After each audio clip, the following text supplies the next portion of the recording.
This evening I am in the busy city centre of Preston, Lancashire. I am here to do something completely out of my comfort zone, something I've never done before or ever expressed to the Oliver Kuiz clan, shall I say. So I am a massive fan of poetry. I do a lot of poetry writing and it's something I am extremely proud of, but I've never shared it. Now, one thing I do struggle with is public speaking. In fact, it's taken me a lot to even be able to hold up a phone in public like I'm doing now. It took me years to film, as before I just film in my room or something like that, and that's why I film a lot at home. Well, today at the bus station there is a open mic in Preston, and I'm thinking about going there to speak some of my poetry, so join me as I scare myself. This is the bus station. It's a big old building. The microphone is right at the other end, inside. So let's go and find it, shall we? See if anyone else is doing anything first. I'm nervous about this because poetry is a massive passion of mine. I love writing and I love poetry, and I've never really shared it with the world. And on top of my poetry that I write, I'm so scared of public speaking. So mixing the two together, bear in mind I love poetry but I've never shared it, scared to really share it to even you guys, like shared little bits but nothing major, to standing on a mic in probably a quiet bus station. I have no idea, it's 6 PM on a Saturday, so going into a bus station and talking to strangers, or speaking my poetry to strangers, is a little nerve-wracking, but I guess it's good that they're strangers because then it doesn't matter. Audience of people for the poetry.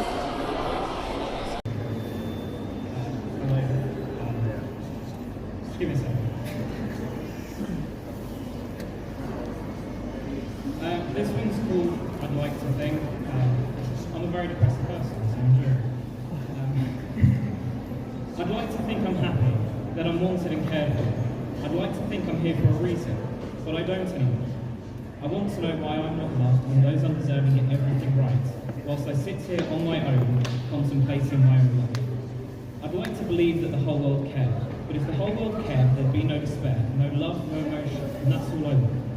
If I knew what it was like to feel emotions, laughter and crying, I probably wouldn't feel so alone. But no matter how much I've grown, no matter how far I've flown, I'm destined to be alone. I don't get to be me, because if I were me, then what people would see is a disfigured model of the person I once was. My clothes, my thoughts, my smile, all I ask is to take off the mask of the person I've led you to be. I'm not scared of anything, I'm just afraid. I'd like to think I'm not afraid, but the affirmation I crave is hidden under the blade that I've stabbed into my own heart. The white dove is a symbol of love, yet I choose to put in the blood and leave my fingerprints. No one cares, so why leave a trace that I was ever here to begin with? The world is better off without me. I'd like to think I'm happy, but I'm not. To say I have depression is an understatement.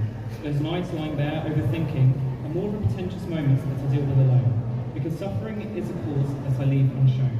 It's not bravery to have these thoughts prohibited, but cowardice for ever considering that I mattered. You believe these are sessions of my depression, and sometimes I come across okay, but the mask that covers my face is grey, to block out the smile of someone nearby, as I don't deserve the happiness from a party bar. So I lie. I lie to get by and tell you I'm busy rather than letting you know I haven't brushed my teeth for 3 weeks. I can't tell you the time I last ate a full meal, something of which I have to deal. If I let you in, the pain becomes real, so please, let me suffer in silence. I got myself here, I might not find a way out. I'll tell you I'm fine, but there is no doubt. But I'd rather not burden you with my issues, because your assumption will be that I'll probably miss you. And maybe I will, or maybe I won't, only I have control over that moment.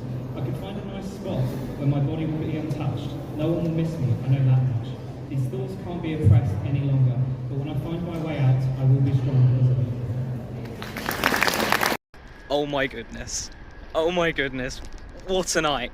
What a night. I saw someone filming, so after I went over to them and asked them to transfer me the videos, because I didn't film it because I was reading off my phone. I didn't need to read off my phone because I knew the poems off by heart, but I was so nervous. I was so nervous. And I had people clapping and coming up to me after saying, like, someone came up and was like, did you write that? And I was like, yeah. And they're like, that was really good. I'm like, thank you. And it's what time is it now?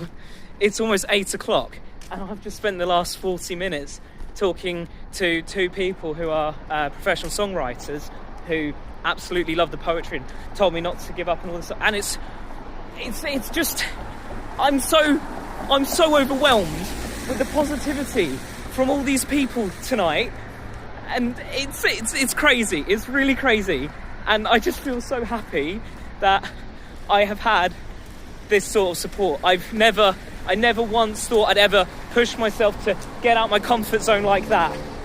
But man, oh man, wow. I'm so happy. I apologise, it's really dark. I'm just trying to find my car. Anyways, I'm going to end the video here. I hope you enjoyed the clips. I'm sure there's lots of background noise. I haven't watched them over yet, so I do apologise. Adios, my Miss Amigos. I will see you all in the next video, which will be up tomorrow. Oh, that was so good.